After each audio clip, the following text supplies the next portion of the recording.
సదాశివసమారంభాం శంకరాచార్యమధ్యమాం అస్మదాచార్యపర్యంతాం వందే గురుపరంపరాం. 4వ అధ్యాయము శారీరక బ్రాహ్మణం 2వ మంత్రం గురించి ఇంకా చెప్పుకుంటున్నాం మనం. ఏకీభవతి నపశ్యతీత్యాహురేకీభవతి నజిఘ్రతీత్యాహురేకీభవతి న రసైతీత్యాహురేకీభవతి నా వదతీత్యాహురేకీభవతి నా శృణోతీత్యాహురేకీభవతి న మనుతైత్యాహురేకీభవతి న విజ్ఞానాతీత్యాహు న విజానాతీత్యాహు తస్య హైతస్య హృదయస్యాగ్రం ప్రద్యోతతే తేన ప్రద్యోతేన ఏష ఆత్మా నిష్క్రామచి చక్షుష్టో వా మూర్ధ్నో వా అన్యేభ్యో వా శరీరదేశేభ్యః తముత్క్రామంతం ప్రాణో అనుత్క్రామతి ప్రాణాః అనుత్క్రామంతి తముత్క్రామంతం ప్రాణో అనుత్క్రామతి ప్రాణమనుత్క్రామంతం సర్వే ప్రాణ అనుత్క్రామంతి సవిజ్ఞానో భవతి. అంతవరకు చెప్తున్నాం. సవిజ్ఞానో భవతి, సవిజ్ఞానో భవతి వరకు విన్నాం. సవిజ్ఞానమేవ అన్వావక్రామతి తం విద్యాకర్మణి సమభ్యారభేతే పూర్వప్రజ్ఞాచ అనే విషయంలో మనము నిన్న కొద్దిగా ఇప్పుడు ఈ జన్మ నుండి శరీరాన్ని త్యాగం చేసి ఇంకొక జన్మకి వెళ్ళినప్పుడు అక్కడ అష్టవసువులు ప్రేరితమయ్యి అక్కడ మనకు వసతులు ఏర్పాటు చేస్తాయి. వసతి అంటే శరీరం కానీ జాత్యాయుర్భోగాలకు అక్కడ ఏమేం కావాలనో మన ఈ కర్మను స్వీకరించి అక్కడ ఏర్పాటు చేస్తే ఇదం బ్రహ్మాయాతి ఇదం ఆగచ్చతి, ఇది వచ్చేది సాక్షాత్తు పరమాత్మ కాబట్టి ఆ పరమాత్మకు ఇవన్నీ ఏర్పాట్లు చేయాలని అష్టవసువులు అక్కడ ఏర్పాట్లు చేస్తాయంటే అష్టవసువులకు మరి అది జడావాలి కదా. అష్టవసువులు అగ్నిశ్చ పృథ్వీచ వాయుశ్చ అంతరిక్షంచ ఆదిత్యశ్చ ద్యౌశ్చ చంద్రమాచ నక్షత్రాణిచ ఏతే అష్టావసవు అన్నారు కదా. ఈ అష్టవసువులు చూడడానికి జడాలుగా ఉన్నాయి. మరి జడాలు ఏంది అక్కడ పోయి వానికి ఇచ్చి ప్రేరణ ఎట్లా మరి జడం కదా, అది జడం ఎట్లా పోయి అక్కడ ఏర్పాట్లు చేస్తుందంటే అంతర్యామి ప్రకరణ చెప్పినాం. యహ పృథివ్యాం తిష్టన్ పృథివ్యాః అంతరో యం పృథివీ న వేద యస్య పృథివీ శరీరం యస్య ఆపా శరీరం యస్య అగ్ని శరీరం యస్య వాయు శరీరం యస్య అగ్ని శరీరం యస్య అగ్ని శరీరం యస్య ఆదిత్య శరీరం యద్యౌః శరీరం యస్య చంద్రమా శరీరం యస్య నక్షత్రాలు శరీరాన్ని అని మనం యస్య సర్వాణి భూతాని శరీరం అనుకుంటూ ఆ అంతర్యామికి మనం అంతర్యామి అంటే సూత్రాత్మ, అంతర్యామి అంటే సూత్రాత్మ. ఆ సూత్రాత్మల గురించి మనం చెప్పుకున్నామంటే ఈ అష్టవసువులు చూడడానికి జడాలు అనిపించినా దాని లోపల పరమాత్మ ఒకడు ఉన్నాడు. పరమాత్మ ఒకడు ఉన్నాడు. ఇప్పుడు సూత్రాత్మ అంటే ఇప్పుడు మన శరీరాలు ఉన్నాయనుకోండి, మన శరీరాలన్నీ ఒక పూసలు. మరి ఈ పూసలు నిలబడాలంటే దీనికి ఒక ఆత్మ ఉండాలి కదా, దాన్ని సూత్రాత్మ అంటారు. అన్నిటికీ ఒకటే ఆత్మ. ఆ సూత్రాత్మ అంతర్యామి, సూత్రాత్మ అంతర్యామి. ఈ విధంగా మనకు ఏమర్థమైందంటే భూమిలో, నీళ్ళల్లో, అగ్నిలో, వాయువులో, ఆకాశంలో, సూర్యుడిలో, చంద్రుడిలో ఈ 33 దేవతలలో ఏ ఆత్మ ఉందో, అంటే అధిదైవతంలో ఏ ఆత్మ ఉందో ఆధ్యాత్మంలో కూడా అదే ఆత్మ.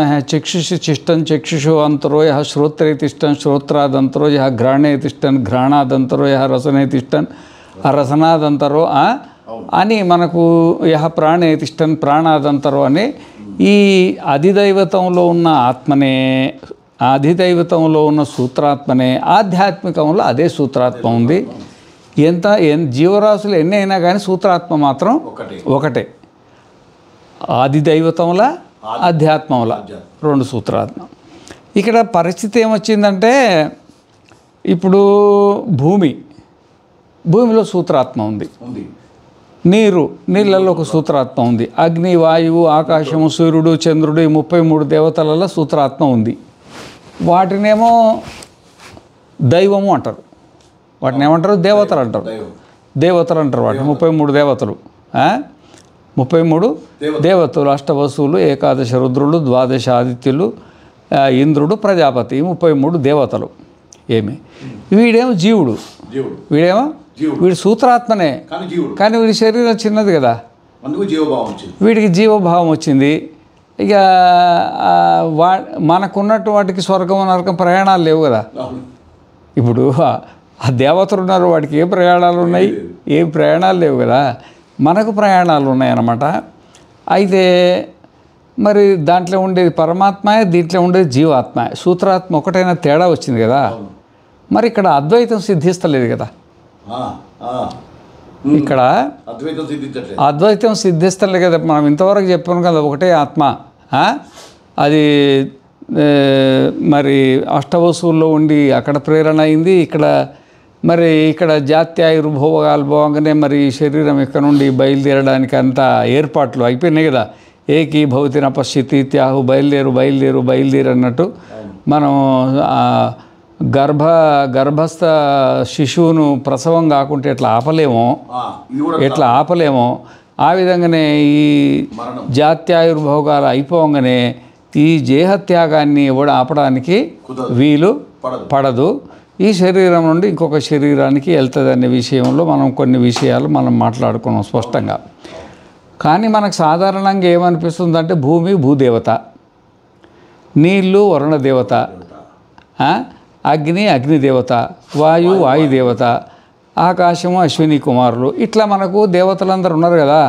ఆ దేవతల యొక్క అంశమే మన జ్ఞానేంద్రియాల కర్మేంద్రియాల నుండి చనిపోగానే ఈ అంశాలన్నీ ఆయా దేవతలలో కలిసిపోయి ఒక 12 అవయవాలు, పంచజ్ఞానేంద్రియాలు, పంచకర్మ, 17 పంచ జ్ఞానేంద్రియాలు, పంచకర్మేంద్రియాలు, పంచప్రాణాలు, మనస్సు బుద్ధి.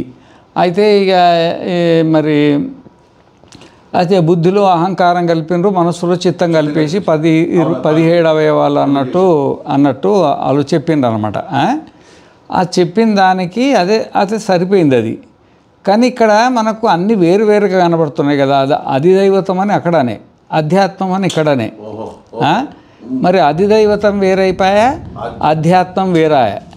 ఆడ దేవుడు అయిపోయా, వీడు జీవుడు అయిపోయా. ఆత్మ ఒకటే అయినా కానీ మరి ఒకటి అన్నట్టు మనకు అనిపించట్లేదు కదా. అక్కడ పోయేప్పటికేమో అధ్యాత్మం అయిపోయా, ఇక్కడ ఉండేనేమో అధ్యాత్మం అయిపోయా, అక్కడికి వెళ్ళేప్పటికేమో అధిదైవతం అయిపోయా. అయితే ఇక్కడ ఏమైనాయి అంటే మొత్తం కలిసి 4 అయినాయి. ఒకటేమో 33 మంది దేవతలు. ఆ 33 మంది దేవతలల్లా ఒక అధిదైవత ఆత్మ ఉన్నది, దానికి ఉన్నది.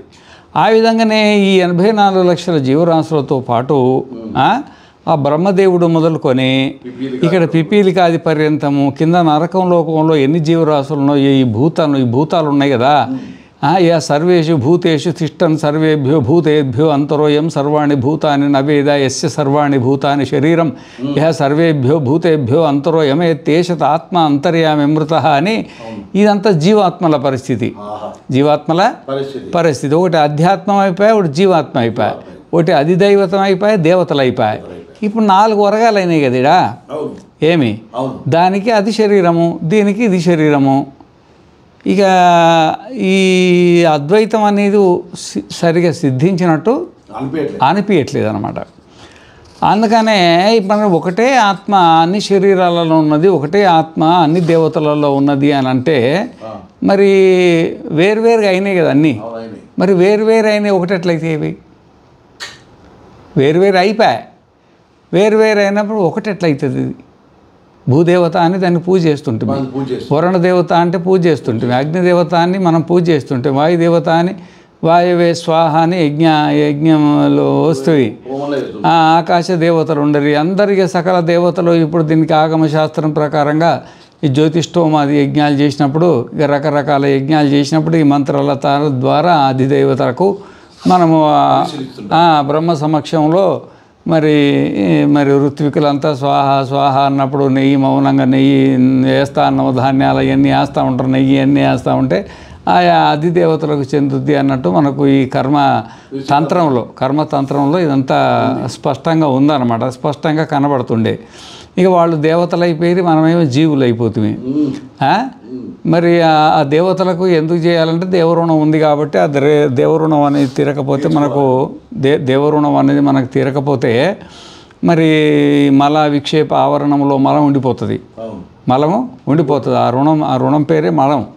ఆ మలదోషాన్ని తీసుకోవాలంటే యజ్ఞం చేయాలా, దానం చేయాలా, తపస్సు చేయాలా. మలము విక్షేపం అయిపోయిన తర్వాతనే ఆవరణం. అంటే ఇప్పుడు మనం వేదాంతం చెప్తే ఎవరికైతే మలము విక్షేపం సంపూర్ణంగా తొలగిందో వాళ్ళకు మాత్రమే ఈ మనం చెప్పేది అర్థం అవుద్ది, అంటే అవగాహనకు వస్తుంది. శబ్దార్థం వేరు, అవగాహన వేరు. ఈ విధంగా వస్తుందన్నమాట. మరి ఇవన్నీ చెప్పేదాన్ని బట్టి దేవతలు వేరే ఉన్నారు, జీవులు వేరే ఉన్నారు, ఇదంతా వ్యవహారం అద్వైతం సిద్ధించడం లేదా? సిద్ధించినట్టు అనిపించట్లేదు కదా. దేవతా వర్గం వేరే ఉంది, జీవ వర్గం వేరే ఉంది. మరి ఇంకా కొంచెం ముందుకు పోయిన తర్వాత ఇంకా ప్రవాహనుడు ఆరుని సంవాదం వస్తుంది. ప్రవాహనుడు ఆరుని సంవాదం వస్తుంది అన్నమాట. అది బహుశా 5వ అధ్యాయంలో వస్తుంది, 5, 6లో వస్తుంది అది. దాంట్లో విశేషంగా ఈ జీవుడు శరీరం నుండి చనిపోయిన తర్వాత, అంటే శరీరాన్ని పరిత్యాగం చేసిన తర్వాత, ఈ అంతఃకరణం బయటికి వెళ్ళిన తర్వాత దీనికి మరి ఒకటి పితృయానం అని, ఒకటి దేవయానం అని 2 యానాలు ఉంటాయి. యానం అంటే ప్రయాణాలు ఉంటాయి. మరి జీవుడు ఎట్లా బయలుదేరి ఎట్లా పోతుండు, ఏంది ఈ పరిస్థితి అని దాంట్లో చాలా అది కొంచెం విచిత్రంగానే ఉంటుంది అక్కడ ఈ ప్రయాణాలన్నీ. మరి ఇవన్నీ చాలా పెద్ద సుదీర్ఘంగా ఉంటుంది అది.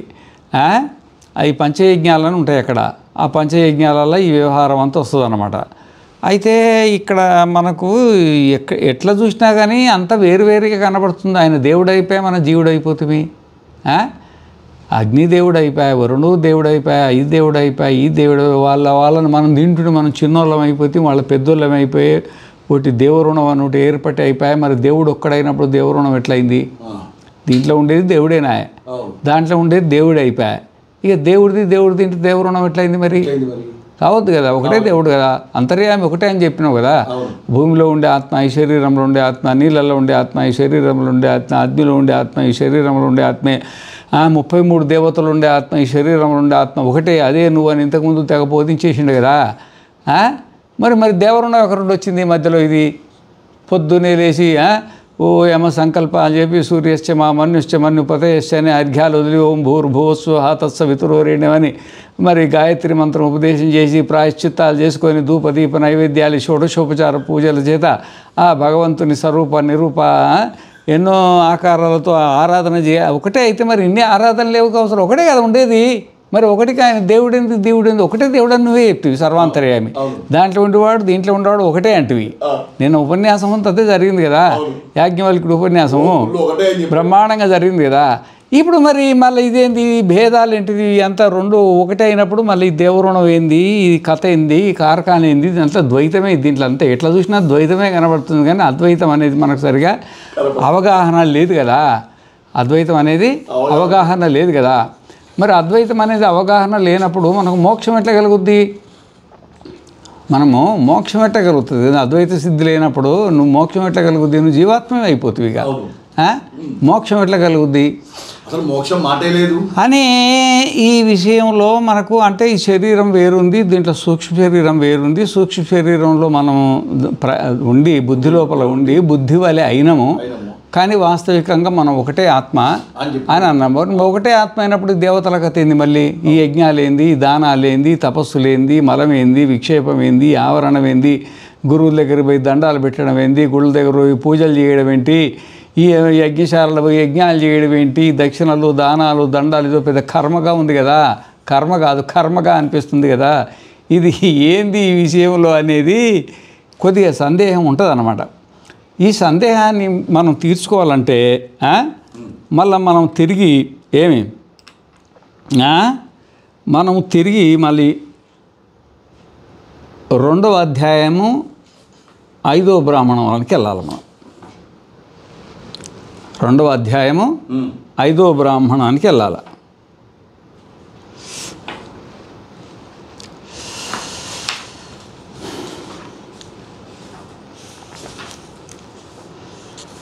దాన్ని మధుబ్రాహ్మణం అంటారు.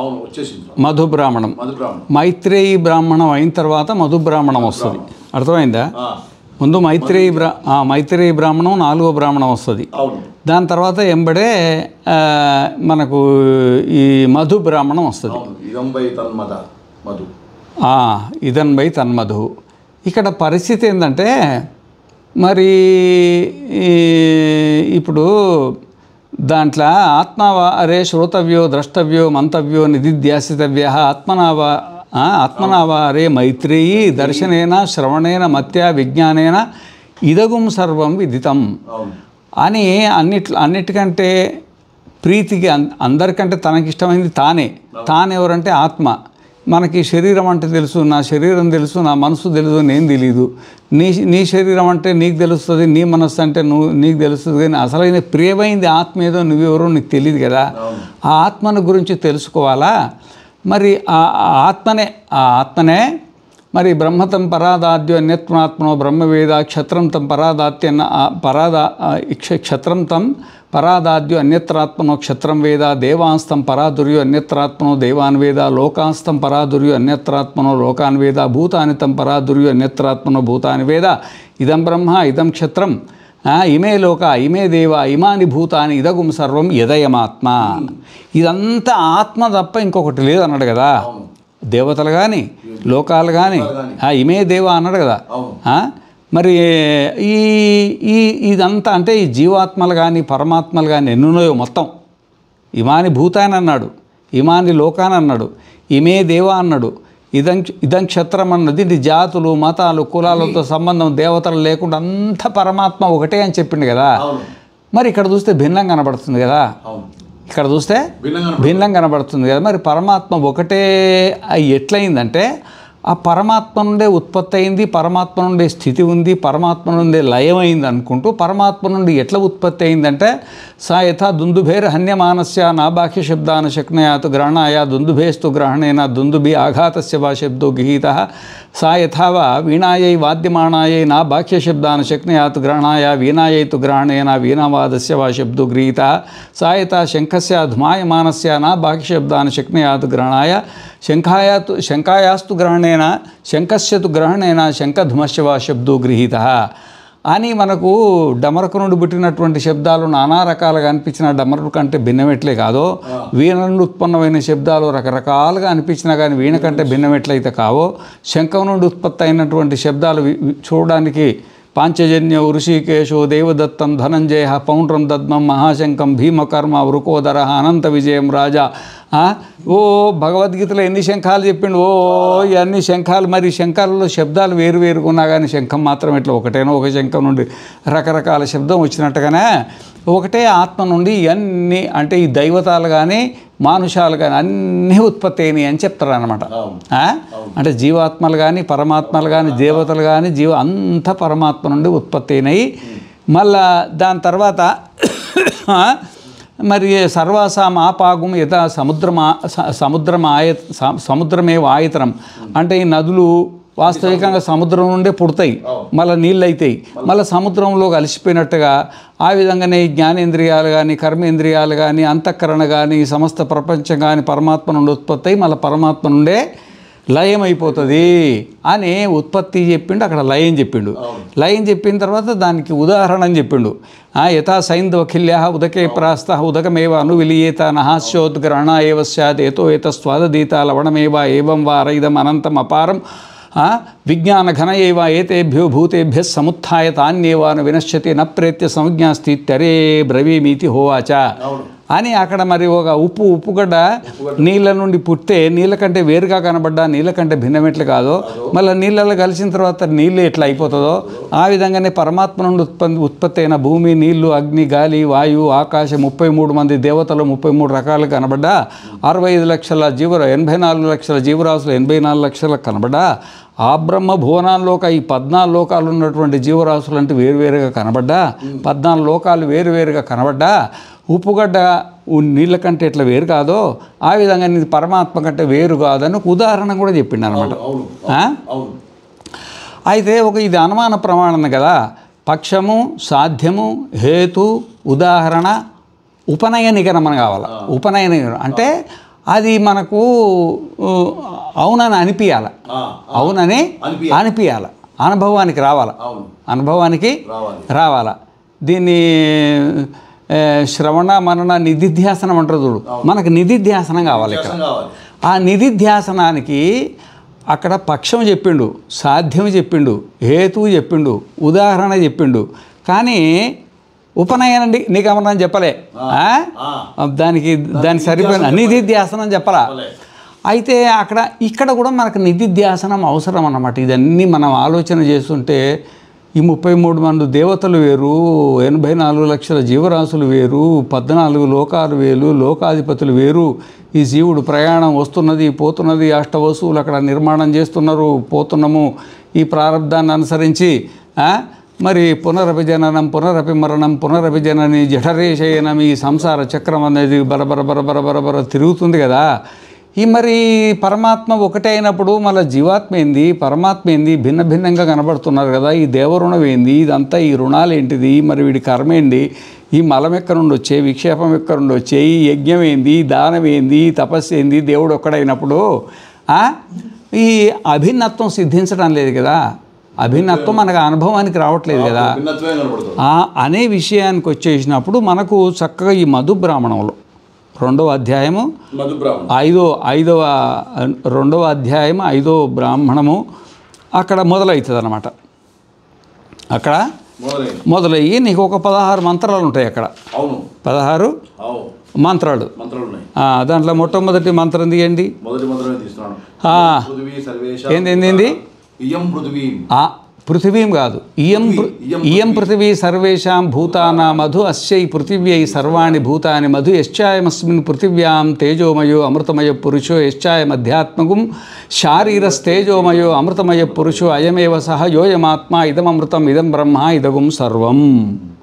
మనం ఇక్కడ నుండి బయలుదేరి సవాయమాత్మ సర్వేషాం భూతానామధిపతి సర్వేషాం భూతానాం రాజా తద్యథారదనా బహుతరచనే మౌత ఆరా సర్వే సమర్పితా ఏవమేవాస్మిన్ ఆత్మని సర్వే దేవా సర్వే లోకా సర్వాణి భూతాని సర్వే ఏతే ఆత్మనః సమర్పితాః అని నీకు 16వ శ్లోకం 16వ మంత్రం వరకు నీకు ఇది అర్థం కావాలి.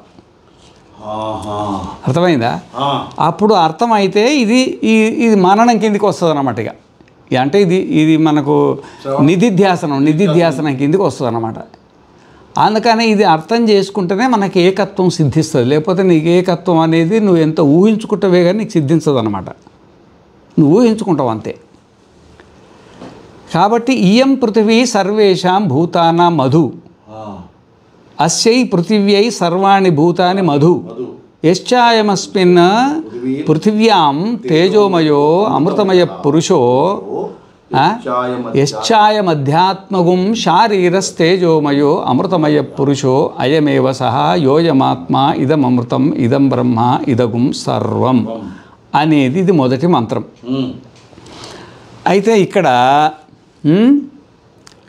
ఇప్పుడు ఈ కార్యకారణ భావ సంబంధాలని సృష్టిలో ఉన్నాయి. ఇదం ఘట కార్యం కృతకత్వాత్ పటవత్ అంటే ఇప్పుడు ఒక కుండ ఉన్నదనుకో, ఇది కుండ, ఇది కార్యం. మరి ఎందుకు కార్యం అంటే ఇది కృతకత్వాత్, ఎవరో ఒక ఆయన చేసిండ్రు, చేయింది కాలేదు కదా. అది ఎట్లా అంటే పటవత్ గుడ్డ మాదిరిగా, గుడ్డ వాళ్ళు అడుగుతారు కదా గుడ్డలు అల్లేవాళ్ళు, ఆ మాదిరిగా ప్రతి కార్యానికి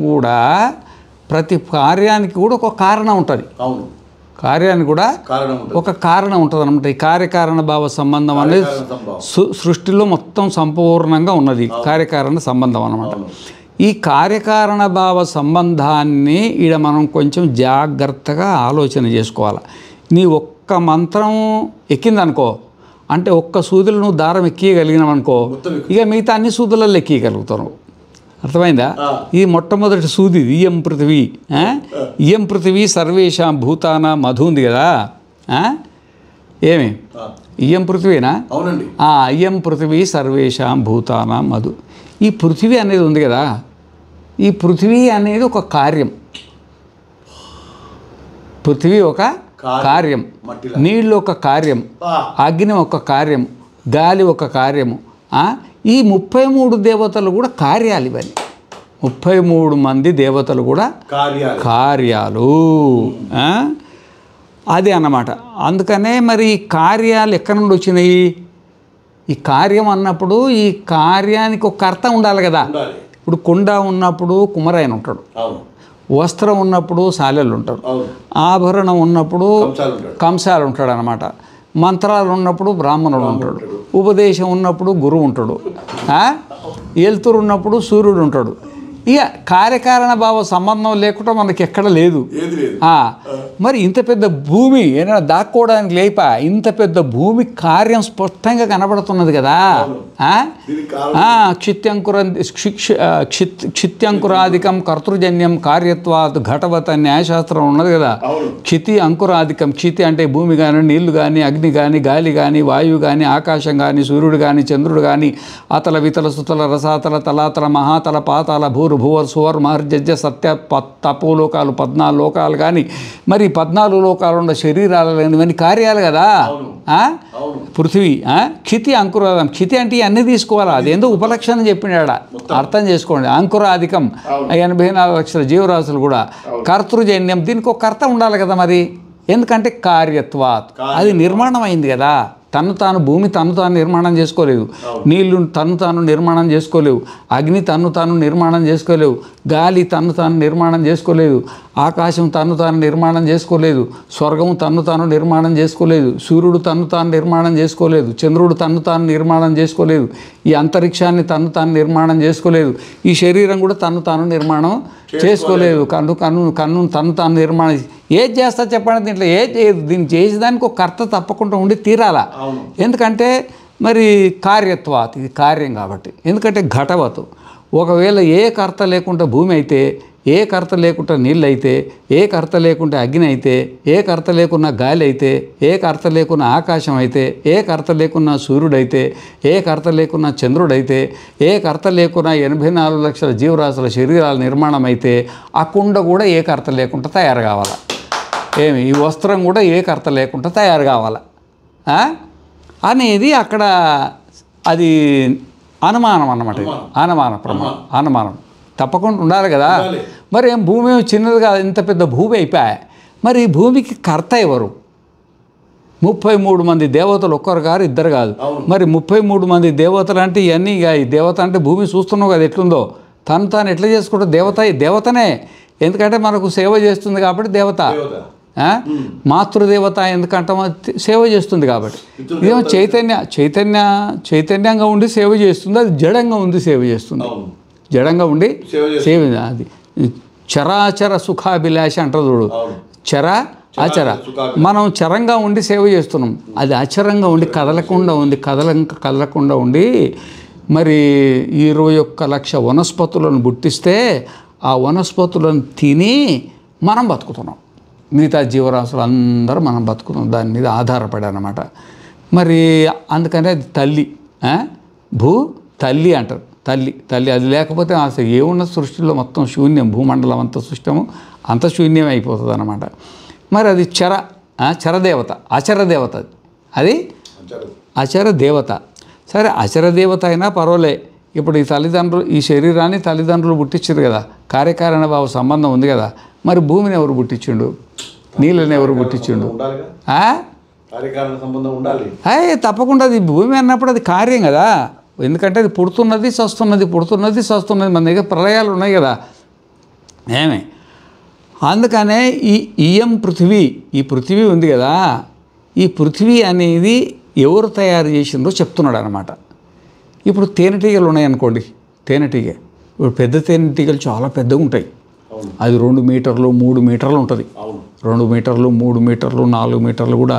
ఆ పర్వతాలల్లా ఈ చిన్న తేనెనేమో చెట్టల్లో చిన్నగా ఉంటుంది. అది ఆ పెద్ద తేనె ఉంటుంది కదా, అది చాలా పెద్దగా ఉంటుంది. ఆ ఒక్క తేనె చెట్టుకు కనీసం 1,00,000 2,00,000 తేనెటీగలు ఉంటాయి. 1,00,000 2,00,000 తేనెటీగలు ఉంటాయి అన్నమాట. అయితే ఈ తేనెటీగలన్నీ ఈ తేనె తెచ్చి దాంట్లో పెడుతుంటాయి. అయితే ఇప్పుడు తేనె ఒకటి, తేనె తెట్టే ఒకటి. తేనె తెట్టె అంటే తేనె ఉందనుకో దాంట్లో తేనె. ఇప్పుడు ఈ తేనెటీగలంతా ఒక పక్క పెడదాం. 1,00,000 2,00,000 5,000 10,000 2,000 ఎన్నో పక్కన పెడదాం. ఈ తేనెని పక్కన పెడదాం. పక్కన పెట్టి మరి ఈ తేనె ఆ 1,00,000 తేనెటీగలలో దేనిది ఇది చెప్పడం కష్టం. మరి 1,00,000 తేనెటీగలు ఉన్నాయి కదా, విభాగం చేయగలుగుతామా? ఇదో ఈ తేనె ఈ ఈగది, ఈ తేనె ఈ ఈగది, ఈ తేనె ఈ ఈగది అని దాంట్లో నుండి ఆ తేనె తిట్టల నుండి ఏమైనా విభాగం పంచగలుగుతాం మనం ఏమైనా? అది అసలు అది అసంభవం అన్నమాట. అది అసంభవము అయినా మరి ఈ తేనె ఆ తేనెటీగలది, ఈ తేనె ఆ తేనెటీగలది, తేనె విభాగం చేయకపోయినా కానీ వాటి కార్యమే, అవి కష్టపడి పెట్టినవి వాటి కార్యమే. ఎట్లనో ఈ 84 లక్షల జీవరాశులు ఉన్నారు కదా, 14 లోకాలలో ఎన్ని జీవరాశులు ఉన్నాయో ఈ జీవరాశులందరూ తేనెటీగలు. నువ్వు ఒక తేనెటీగ, నేను ఒక తేనెటీగ. ఈ 84 లక్షల జీవరాశులు ఉన్నది కదా తేనెటీగలు. ఏమి అది మన కర్మ ఉంది కదా, మనం చేసుకున్న కర్మ, ఆ కర్మ అనేది ఆ తేనెటీగ పెట్టేదానికి కృషి. ఆ తేనెటీగ ఆనే ఉంటే నడుస్తుంది, ఆ తేనె చెట్ల దగ్గర పోయి తీసుకురావాలి కదా. మన కర్మ పరిశ్రమ, మన పరమ అది. మరి తేనె ఎక్కడో పోయి ఆ చెట్టు ఆ పువ్వు ఈ పువ్వు తీసుకొచ్చి పెట్టాలి కదా. నేను తేనెటీగని గమ్మన కూర్చుంటే తేనె తిట్టవుద్దా? ఆ విధంగానే ఈ జీవరాశులందరూ కర్మ, కొంతమంది కర్మ చేస్తున్నారు, కొంతమంది కర్మ అనుభవిస్తున్నారు. కర్మ లేని జీవి ఏది ఉన్నది? ఒక మోక్షానికి పోయిన వాడు తప్ప, ఒక మోక్షానికి మనం ఒకవేళ ఊహించుకుంటే ఒక మోక్షానికి పోయిన వాడు తప్ప మిగతా వాళ్ళంతా కర్మ లేని వాళ్ళు ఎవరున్నారు? అసలు అంత కర్మ ఉన్న వాళ్ళు ఉన్నారు. కొంతమంది ఏమో చేస్తున్నారు, కొంతమంది ఏమో అనుభవిస్తున్నారు. అనుభవించంగా కూడా ఇప్పుడు బ్రహ్మదేవుడు ఉన్నాడు అనుకోండి, బ్రహ్మదేవుడు కేవలం అనుభవిస్తున్నాడు. ఒక మనిషి తప్ప, ఒక మానవుడు తప్ప. మానవుడు ఏమో వీడు భోగజీవి, యోగజీవి. అంటే పూర్వజన్మలు చేసుకుని అనుభవించుకుంటూ వీడు కొత్త కర్మలు చేస్తాడు. ఎందుకంటే వీడు చేతులు ఇచ్చిండు, చేసుకోని ఇష్టం. కింద 7 లోకాలు, పైన 7 లోకాలు. నీ ఇష్టం ఉన్న పుణ్యం చేసుకో, నీ ఇష్టం ఉన్న పాపం చేసుకో. నువ్వు పాపం చేసుకుంటే ఈ లోకాలు ఉన్నాయి, పుణ్యం చేసుకుంటే ఆ లోకాలు. స్వతంత్రుడు పో. ఎవరిని నువ్వు పాపం ఎందుకు చేసుకున్నావు అనే అధికారం మనకు లేదు, వాడు స్వతంత్రుడు. పుణ్యం ఎందుకు చేస్తున్నావు అనే అధికారం లేదు, వాడు స్వతంత్రుడు. కాకపోతే పాపం చేసుకుంటే నువ్వు ఏం అనుభవిస్తావో, ఏ ఇబ్బందులు పడతావో చెప్తుంది. పుణ్యం అనుభవిస్తే ఏ సుఖాలు అనుభవిస్తావో చెప్తుంది, అంతే. కానీ వద్దని మరి యథేచ్ఛసి తథాకురు అన్నాడు భగవద్గీత అంతా బోధించి కూడా నేను బలవంతంగా యుద్ధం చేయమని నేను అనట్లేదే బాబు.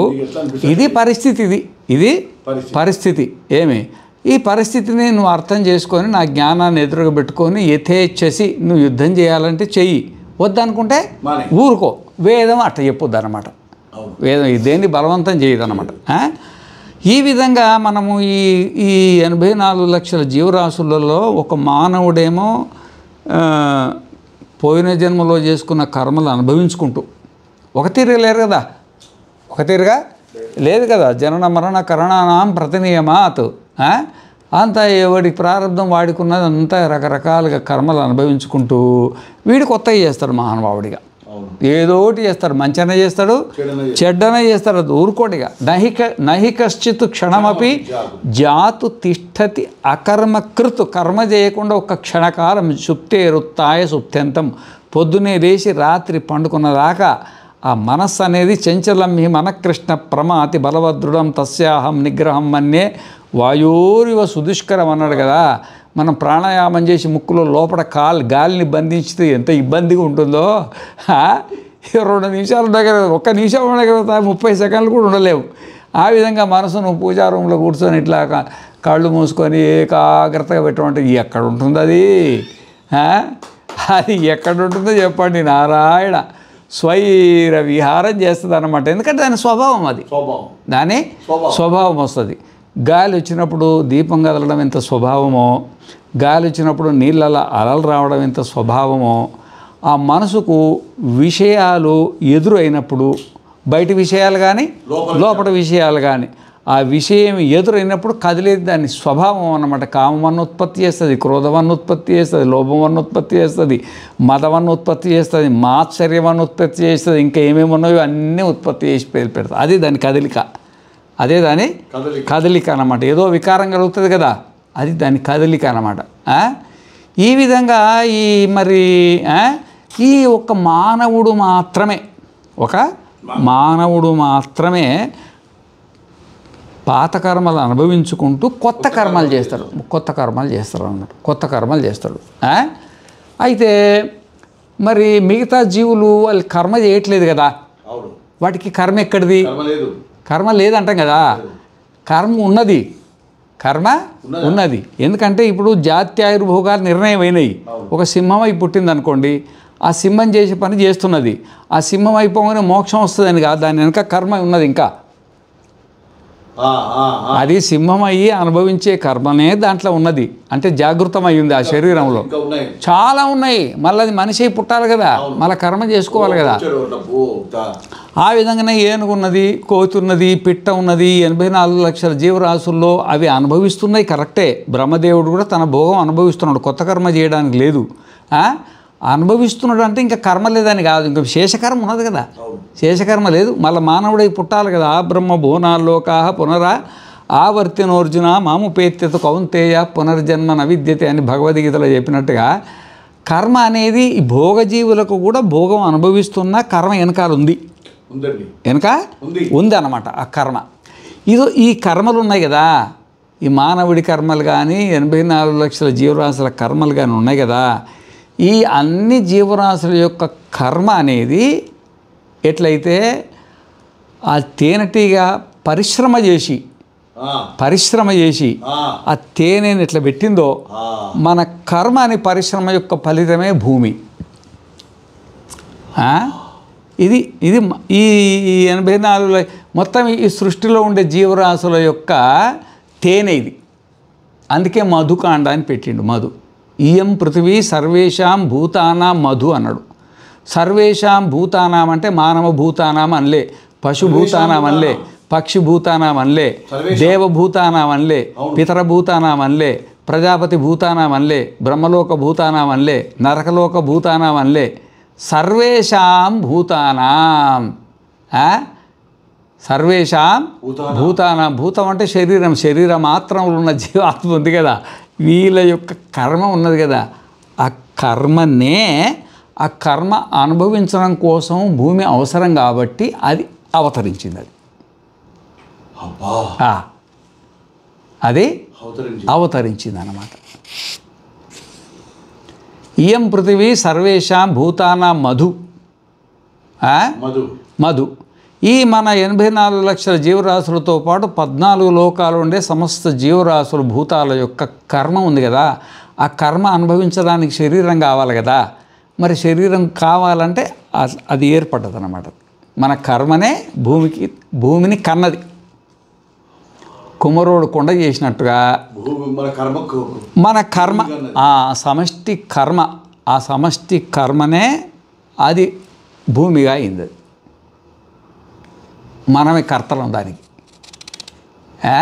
క్షితి అంకురాధికం కర్తృజన్యం కార్యత్వాత్ ఘటవత్ అన్నాడు కదా. క్షితి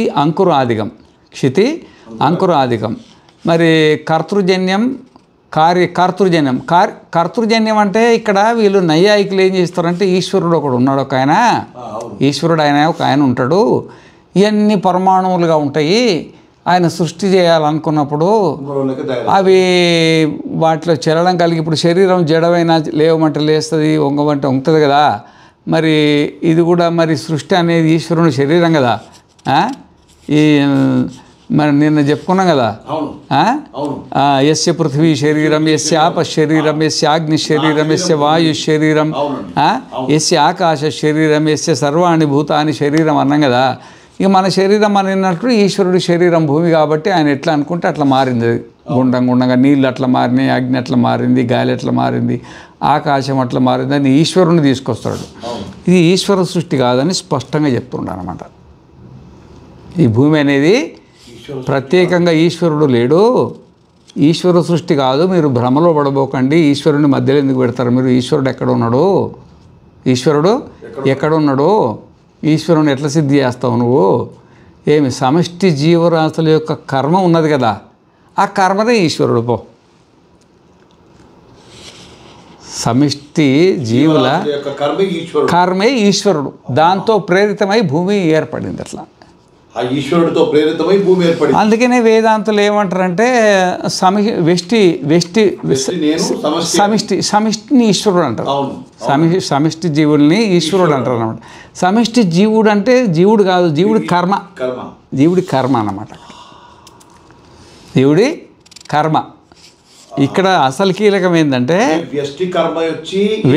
ఇవి వ్యష్టి కర్మ అంటే ఈ సమిష్టి కర్మ ఉంది కదా, ఈ సమిష్టి కర్మ ఉంది కదా, ఈ సమిష్టి కర్మనే ఈశ్వరుడు. అంతే, సమిష్టి కర్మనే ఈశ్వరుడు. ఆ సమిష్టి కర్మ యొక్క సమిష్టి కర్మ, సమిష్టి కర్మ అన్నమాట. అందరు కలిసి ఏదైతే కర్మ చేసిండ్రో ఈ కర్మభోగాన్ని అనుభవించడానికి సమిష్టిగా ఒక పదార్థం కావాలి కదా అందరికీ. అందుకనే భూమి ఏర్పడ్డది, నీళ్ళు ఏర్పడినాయి, అగ్ని ఏర్పడింది, వాయువు ఏర్పడింది, ఆకాశం ఏర్పడింది, అంతరిక్షం ఏర్పడింది. ఇదంతా 33 మంది దేవతలు, అష్టవసువులు, ఏకాదశి రుద్రులు, ద్వాదశ ఆదిత్యులు, ఇంద్రుడు, ప్రజాపతి, ఇదందరూ ఏర్పడ్డాయి అని చెప్తున్నాడు ఇక్కడ. ఇయం పృథివీ సర్వేషాం భూతానాం మధు అంటే సర్వేషాం భూతానాం కర్మణాం వధు అని కలుపుకోవాలి. కర్మణాం. మన పాటికి మనం ఉంటే మరి కర్మ లేకపోతే ఏం చేస్తుంది? భూమి తయారవుతుంది. అది కర్మణాం మధు అని కలుపుకోవాలి, తప్పదు అన్నమాట. ఇయం పృథివీ సర్వేషాం భూతానాం మధు, అంతే. భూతానాం అంటే భూతానాం కర్మణాం మధు అట్లా అనుకోవాలి. కర్మ ఫలితాన్ని అందించడం కోసమే కదా ఏర్పడ్డది. అది కర్మ లేకపోతే భూమితో ఏం పని ఉంది మనకు? మనకేం కర్మ లేదనుకో, మనకేమీ కర్మ లేదనుకో, అసలు శరీరమే లేదు. ఈ భూమితో మనకేమి, నీళ్ళతో అవుతేమి, సూర్యునితో మనకేమి, చంద్రునితో దేంతో అవసరం ఉంది? ఏది అవసరం లేదు కదా. మన కర్మ ఉంటేనే కర్మభోగాలు అనుభవించేదానికి స్వర్గం అవసరం ఉంటుంది, నరకం అవసరం ఉంటుంది, పితృలోకం అవసరం ఉంటుంది, గంధర్వలోకం అవసరం ఉంటుంది, భూలోకం అవసరం ఉంటుంది, ఆదిత్యలోకం అవసరం ఉంటుంది, సమస్త లోకాలు అవసరం ఉంటాయి. ఏమి? అందుకే ఇయం పృథివీ సర్వేషాం భూతానాం అంటే భూతానాం కర్మణాం మధు. ఆ కర్మ అనేది అవగాహన చేసుకోవాలి మనం. ఏమి అంటే మనకు భిన్నంగా కర్మ అంటూ ప్రత్యేక పదార్థం లేదు కదా, ప్రత్యేక పదార్థం లేదు కదా, మనలోనే ఐక్యమై ఉన్నది, మన స్వరూపంగానే ఉన్నది. కాబట్టి అట్లా చెప్పిండు. ఇయం పృథివీ సర్వేషాం భూతానాం మధు. ఇది అర్థమైందా మీకు? స్పష్టంగా అర్థమైందా? ఇయం పృథివీ సర్వేషాం భూతానాం మధు అస్య పృథివ్యై సర్వాణి భూతాని మధు. మరి మన కర్మ ఉంది కదా, మన కర్మ, ఆ మన కర్మతో అది ఏర్పడి ఏం చేసింది అంటే ఆ కర్మను అనుభవించడానికి శరీరం తయారు చేసింది. కర్మను అనుభవించడానికి శరీరం, మనం దాన్ని తయారు చేస్తే అది మనల్ని తయారు చేసింది. భూమి మన కార్యం అయితే భూమి దాని కార్యం, మనకు అధిమధువు అయితే దానికి మనం మధు. ఇవి ఇయం పృథివీ సర్వేషాం భూతానాం మధు అస్యై పృథివ్యై సర్వాణి భూతాని మధు. అయింది కదా. అయిన తర్వాత ఇప్పుడు ఒకటి భూమి అయింది, ఒకటి మానవైనం. అంటే స్థూలంగా ఇంతకుముందు ఏమి లేకుండే, కర్మ మాత్రమే ఉండింది. ఏముండింది? కర్మ. ఆ కర్మ అవ్యక్తంగా ఉండింది. సృష్టి లేదు, సూర్యుడు లేడు, చంద్రుడు లేదు, అగ్ని లేదు, వాక్కు లేదు, ఏదీ లేదు. ఈ శరీరాలు కూడా లేవు, ఏవీ లేదు. గగనాకారం శూన్యమైన ఆకాశం ఉండిందన్నమాట. ఆకాశంలో శూన్యమైన ఆకాశం అంటే అది బ్రహ్మాకాశం, ఈ ఆకాశం కాదు అది. ఆ శూన్యమైన ఆకాశంలో ఈ కర్మలు ఉన్నాయి కదా, ఆ కర్మలతోటి ప్రేరితమై భూమి ఏర్పడింది. ఆ భూమి మళ్ళీ ప్రేరితమై శరీరాలు తయారు చేసేసింది. ఇక అప్పుడు సృష్టి మొదలైంది. ఇక అర్థమైందా? ఇంత పెద్ద కథ ఉన్నది దీంట్లో. ఇయం పృథివీ సర్వేషాం భూతానాం మధు అస్యై పృథివ్యై సర్వాణి భూతాని మధు. అయింది కదా. సరే, అక్కడ మన కర్మతోటి అక్కడ భూమి నిర్మాణం అయింది, ఆ భూమితోటి మన శరీరం నిర్మాణం అయింది. అయితే ఏంటి? అయితే అయితే ఏంది మరి? అయితే అయితే ఏంది అంటే చెప్తున్నా అయినా అంటున్నానమాట. చెప్తున్నా అయిపోలేదు. యశ్చాయమస్మిన్ పృథివ్యాం తేజోమయో అమృతమయ పురుషో. యశ్చాయమస్మిన్ పృథివ్యాం తేజోమయో అమృతమయ పురుషో. మనం నిన్న చెప్పుకున్న యహ పృథివ్యాం తిష్టన్ పృథివ్యా అంతరో యం పృథివీ నవేద యస్య పృథివీ శరీరం యహ పృథివీం అంతరో యమయతి. వాడు అమృతమయ పురుషుడు. వాడు అవును, లోపల ఉంది అమృతమయ పురుషుడు అంటే చావు లేనివాడు. పృథివీ చచ్చిపోతుంది, పృథివీకి ఆత్మ చావదు, మన శరీరం చచ్చిపోతుంది, మనం చావం అన్నమాట, మనం చావదు కదా. ఆ విధంగా ఈ పృథివీలో ఏదైతే మరణం లేని, పృథివీ చచ్చిపోయినా చావని అమృతమయుడు. యశ్చాయమస్మిన్ పృథివ్యాం తేజోమయో అంటే జ్ఞానస్వరూపం. మళ్ళా తేజం అంటే ఏంది ఇక్కడ? జ్ఞానం అన్నమాట. జ్ఞానం, అది జ్ఞానం అంటే పృథివీకి జ్ఞానం ఉంది, పక్కా ఉంది. పృథివీకి జ్ఞానం ఉంది, కానీ దానికి నోరు లేదు చెప్పుకోవడానికి, దానికి నోరు లేదు. ఇప్పుడు నాకు నీకు మధ్యలో ఆత్మ ఉన్నది, ఆత్మలో జ్ఞానం లేదా అయింది? మరి జ్ఞానం ఉంది కానీ ఎందుకు చెప్తలేదంటే దానికి శరీరం సహకరించదు, లేదు, కార్యకరణ సంఘాతం లేదు. ఆ విధంగా భూమి ఉంది, భూమి నుండే పరమాత్మ ఓతప్రోతం అయింది. ఓతప్రోతం అయి ఉన్న జ్ఞానం ప్రకటించాలంటే జ్ఞానేంద్రియాలు, కర్మేంద్రియాలు, నోరు, ముక్కు అని ఉండాలి కదా, లేవు. లేకపోయినంత మాత్రాన లేదా అయింది?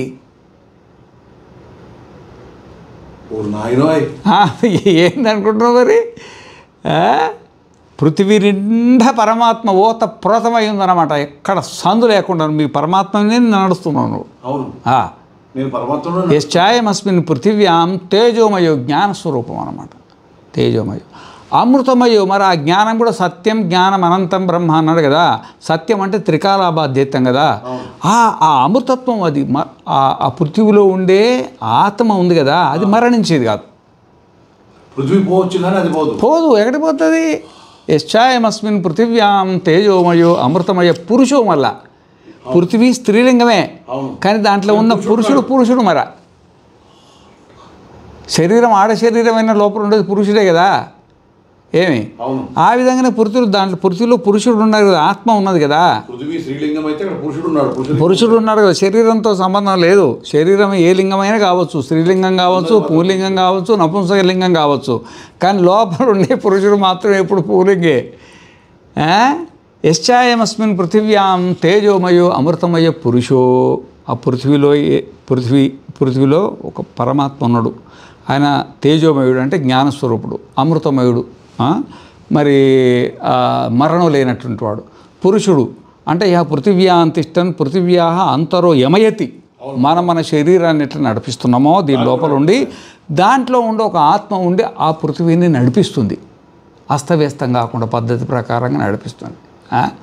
దాంట్లో ఈ అమృతమయ తేజోమయ అమృతమయ పురుషుడు పరమాత్మ ఉన్నాడో. యశ్చాయం అధ్యాత్మకం, యశ్చాయం అధ్యాత్మకం అంటే ఈ శరీరం ఉంది కదా, ఈ శరీరం, మరి ఈ శరీరంలో పృథివీ అంశం ఉంది కదా, ఈ శరీరంలో పృథివీ అంశం ఉంది కదా. ఈ పృథివీ అంశంలో ఉండే ఆత్మ ఉంది కదా, పృథివీ అంశంలో ఉండే ఆత్మ ఏమి? పృథివీ అంశంలో ఉండే ఆత్మ ఉంది కదా. ఏం? యశ్చాయమస్మిన్ పృథివ్యాం తేజోమయో అమృతమయ పురుషో యశ్చాయం ఆధ్యాత్మకం శారీరస్తేజోమయో అమృతమయ పురుషో. ఈ శరీరంలో ఉండే ఏ పృథివీ భాగం ఉందో దాంట్లో ఉండే ఆత్మ ఉంది కదా, అదే తేజోమయము అమృతమయము. అది దీంట్లోకి వచ్చినప్పుడు అది కాకపోతే ఏముంటుంది దీంట్లో? అదే కదా. భూమిలో ఏ ఆత్మ ఉందో, భూమితో తయారు చేసినటువంటి శరీరం ఉంది కదా, ఆ భూమిలో ఉన్న ఆత్మనే దీంట్లోకి వచ్చింది కదా. ఇక వేరే ఏడుందిగా రెండోది లేదు కదా. అది కాబట్టి యశ్చాయం అధ్యాత్మకం శారీరస్తేజోమయో అమృతమయ పురుషో అయమేవ సహా. అయమేవ సహ అంటే దాంట్లో ఉండే ఆత్మ దీంట్లో ఉండే ఆత్మ రెండు వేరువేరు కాదు, ఒకటే. ఎందుకంటే ఆ భూమిలో నుండి ఒక భాగం దీంట్లోకి వచ్చింది కదా, ఆ భూమిలో ఆ భాగం వెంబడి దీంట్లోకి వచ్చేసింది, అప్పుడే ఒకటే ఆత్మ. యశ్చాయమస్మిన్ పృథివ్యాం తేజోమయో అమృతమయ పురుషో యశ్చాయం అధ్యాత్మకం శారీరస్తేజోమయో అమృతమయ పురుషో అయమేవ సహ యోయమాత్మా. అయమాత్మ అంటే ఆ భూమిలో ఉండే ఆత్మ, ఈ శరీరంలో పృథ్వీతత్వంలో ఉండే ఆత్మ ఒకటే. యోయమాత్మ ఇది అదే చెప్తున్నాను. అధ్యాత్మము శారీరస్తేజోమయో అమృతమయో అయమేవ సహ యోయమాత్మ ఇదం అమృతం ఇదం బ్రహ్మ ఇదగుం సర్వం. ఇదగుం సర్వం అంటే ఈ శరీరం కదా. ఇట్లాంటి శరీరాలు ఎన్ని శరీరాలు ఉన్నాయి? కోటాను కోట్ల శరీరాలలో ఏ పృథ్వీతత్వం ఉన్నదో ఆ పృథ్వీతత్వంలో ఉండే ఆత్మ ఉందో ఆ ఆత్మ భూమిలో ఉండే ఆత్మ కంటే భిన్నమైన ఆత్మ కాదు. దాంట్లో తేజోమయ అమృతమయ ఏదైతే ఆత్మ ఉన్నదో ఈ శరీరంలో పృథ్వీతత్వంలో ఉండే తేజోమయ అమృతమయ ఆత్మ రెండు వేరు వేరు కాదు, ఒక్కటే. భిన్నత లేనే లేదు. ఎందుకంటే ఇప్పుడు మట్టి నుండి కుండ తయారు చేసినాం అనుకోండి, మట్టి నుండి కుండ తయారు చేసినాం అనుకోండి, మట్టిలో ఏముంటే కుండలో అదే ఉంటుందిగా. దాని నుండి వేరే ఎక్కడ వస్తుంది? దాంట్లో పృథ్వీలో ఏమేమి ఉన్నాయో అన్నీ ఆ కుండలో అవతరిస్తాయి. బంగారంలో ఏముందో ఆభరణాలు మొత్తం అవతరిస్తాయి అన్నమాట. ఆ విధంగానే పృథ్వీతో తయారైనటువంటి పార్థివ శరీరాల నిండా అదే పరమాత్మ, అదే సమిష్టి ఆ భూమిలో ఉండే పరమాత్మనే ఈ శరీరంలో ఉంది. ఇది వేరు కాదు, అది వేరు కాదు. ఇవి అమృతం చనిపోని ఆత్మ. తేజోమయో అమృతమయ పురుష అయమేవ సహ యోయమాత్మ ఇదం అమృతం ఇదం బ్రహ్మ. ఇదేమో బ్రహ్మ. మనం బ్రహ్మ, మనమే కదా మాట్లాడేదిగా. ఇంకెవరున్నారు ఇడా? అంతమైందా? ఏం బ్రహ్మ. ఇదగుం సర్వం. ఇదగుం సర్వం అంటే ఈ శరీరంలో పృథ్వీతత్వం ఉంది కదా, ఈ పృథ్వీతత్వంలో ఉండే ఈ ఆత్మ ఉంది కదా, ఈ 84 లక్షల జీవరాశుల్లో వాడు బ్రహ్మాండంలో ఎన్ని శరీరాలు ఉన్నాయి, అన్ని శరీరాలలో ఉండే ఈ పృథ్వీ భాగం ఉంది కదా, ఈ పృథ్వీ భాగంతో తయారైన శరీరాలలో ఉండేది అదే ఆత్మ, అది సచ్చేది కాదు, అదే నువ్వు అని చెప్పేసి. అయితే ఇక్కడ మనం అర్థం చేసుకోవాల్సింది ఏంటంటే, ఇప్పుడు సరే మనమేమో అంతర్యామి బ్రహ్మాండంలో భూమిని నడిపించే ఆత్మ వేరు, ఈ శరీరాన్ని నడిపించే ఆత్మ వేరు అనేది మనకు అర్థమైపోయింది. ఇక్కడ ఏమైందంటే రెండు ఒకటైంది. ఆ భూమిలో నుండి తయారైనప్పుడు ఆ పరమాత్మ దీంట్లోకి వచ్చాడుగా, ఇంకేడుంది?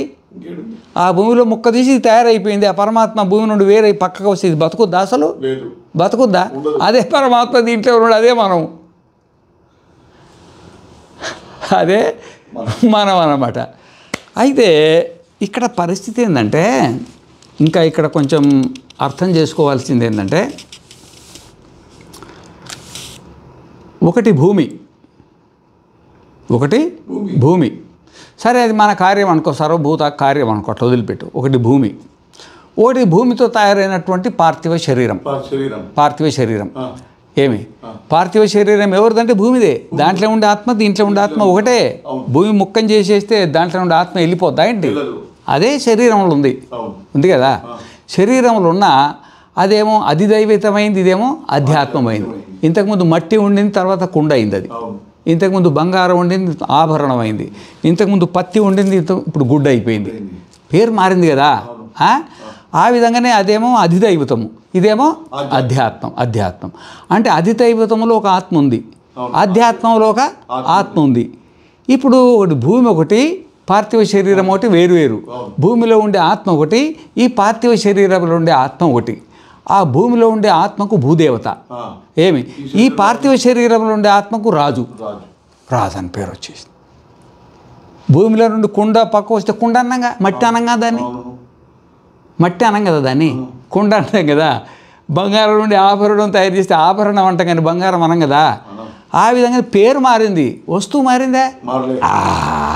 అది మనం గమనించాల్సింది ఇక్కడ.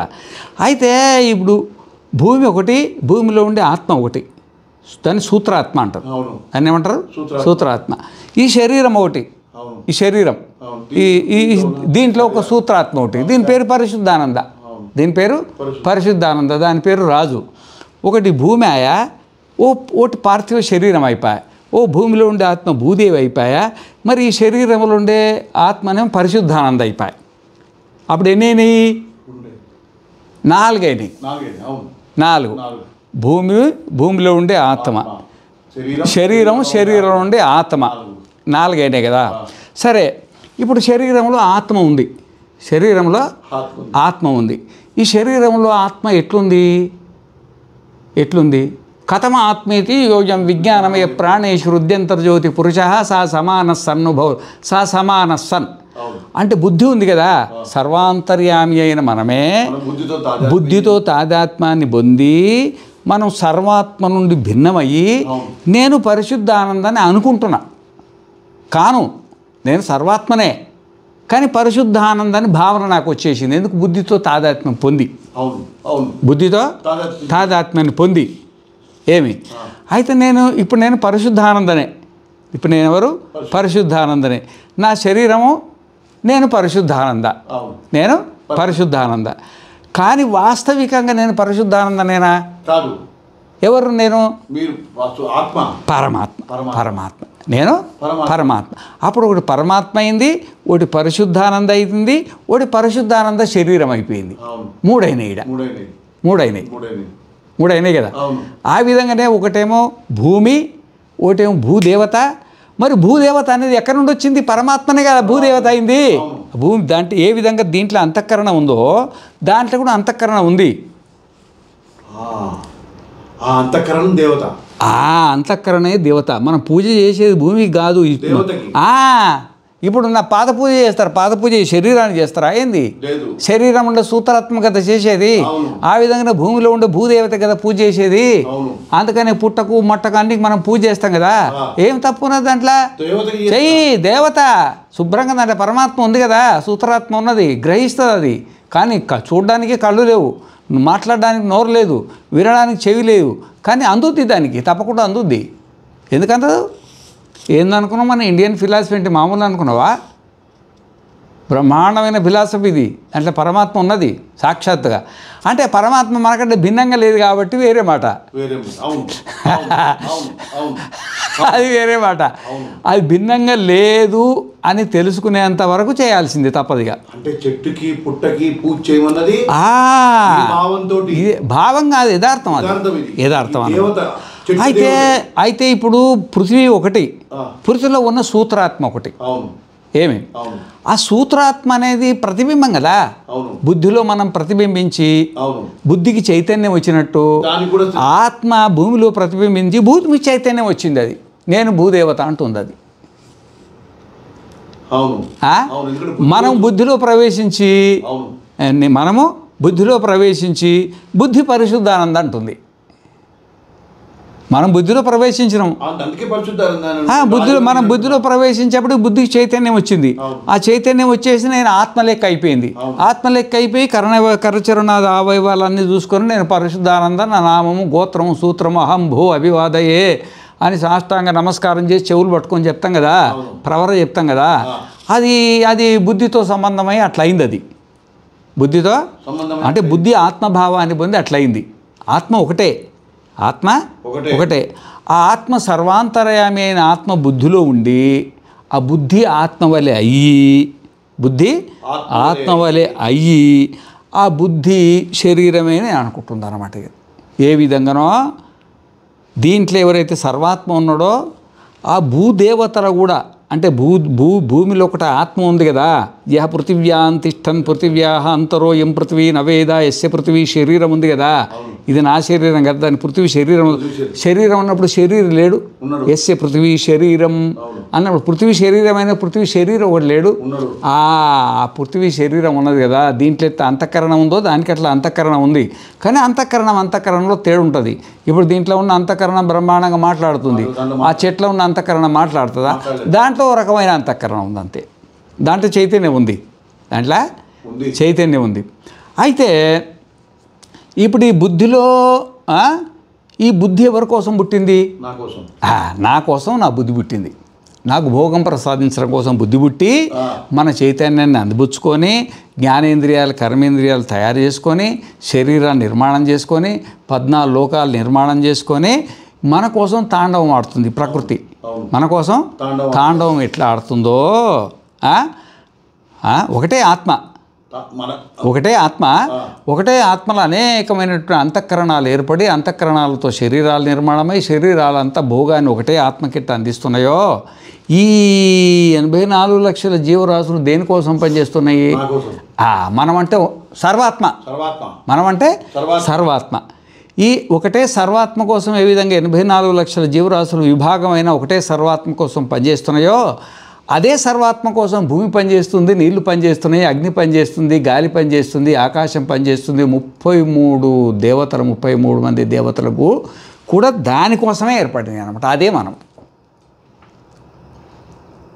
అదే మనం. లేకపోతే ఉత్పన్నం కావడానికి అవసరమే ఉంది, భూమికి ఉత్పన్నం కావాల్సిన అవసరమే ఉంది, దాంట్లో సూత్రాత్మ నిర్మాణం కావాల్సిన అవసరమే ఉంది, ఈ శరీరం నిర్మాణం కావాల్సిన అవసరమే ఉంది, శరీరంలో బుద్ధి నిర్మాణమై సూత్రాత్మ కావాల్సిన అవసరమే ఉన్నది. ఏ ఒక్క కారణం కోసం, ఏ ఒక్క కారణం కోసము సూత్రాత్మగా అయ్యి ఆధ్యాత్మికం ఆది భౌతికంగా భిన్నమైపోయిందో ఇదంతా ఒకటే ఒక ఆత్మ కోసం, ఒకే ఒక కారణం కోసం నిర్మాణమైంది. అంతా ఒకే ఒక కారణం కోసం ఈ కార్యం అంతా నిర్మాణమైందన్నమాట. కాబట్టి మనం సర్వాత్మ. అవును, మనము సర్వాత్మ. ఇది నీకు అర్థం అయితేనే, ఇది నీకు అర్థం కాకపోతే నీకు అద్వైతం కుదరదిగా. 14 లోకాలలో నువ్వు ఎక్కడన్నా తిరిగిగా, నువ్వు బృహస్పతి దగ్గరికి పోదుగాక, ఎంత పెద్ద జ్ఞాని దగ్గరికి పోవుడుగాక, ఈ విషయం నీకు ఎంతవరకైతే అర్థం కాదో, ఈ ఏకకారణత అంటారు దీన్ని. ఏకకారణత. ఏ ఒక్క మన కోసము ఏమి ఆధ్యాత్మిక సూత్రాత్మ, ఆదిదైవిక సూత్రాత్మలు ఇవన్నీ ఏర్పడి ఈ శరీరాలంతా నిర్మాణమై ఈ సృష్టి అంతా ప్రకృతి తాండవం చేస్తుందో, ఈ ప్రకృతి తాండవం ఎవరి కోసం? ఇది మనం విశ్వరూపం అన్నమాట. మనము ఆ విశ్వరూపం అంతా మన కోసం పనిచేస్తుంది.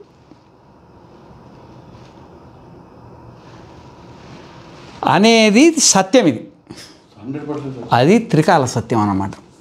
అందుకనే నేను ఇక్కడ తీసుకొచ్చాను మిమ్మల్ని. ఎక్కడి నుండి?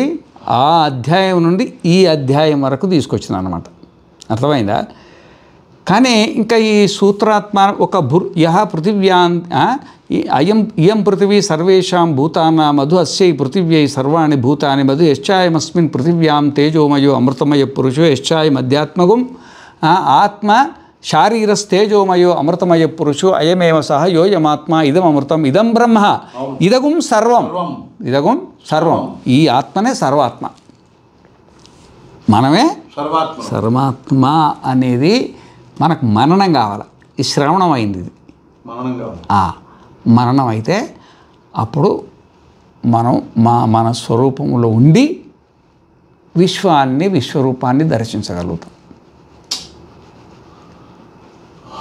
పూర్ణమదః పూర్ణమిదం పూర్ణాత్ పూర్ణముదచ్యతే పూర్ణస్య పూర్ణమాదాయ పూర్ణమేవావశిష్యతే. ఓం శాంతి శాంతి శాంతి. ఇంకా కొన్ని మంత్రాలు ఉంటాయి, రేపు చెప్పుకుందాం అన్నీ.